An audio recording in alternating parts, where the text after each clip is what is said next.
I will talk about how can you fix this problem or know how you can do that on your CookieRun app. So you just follow these ways, then it's going to work with you.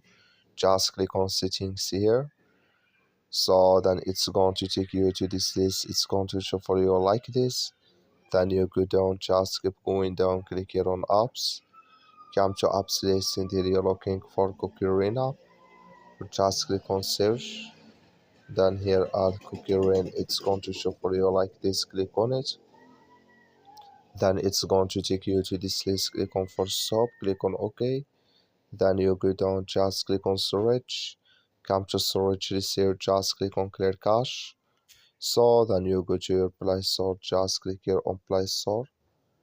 So then here you search for CookieRun. It's going to show for you like this. You will find here update. Click on it, then it's going to work with you. That's all you have to do. That's all. Thank you for watching. Don't forget to support us by liking, subscribe.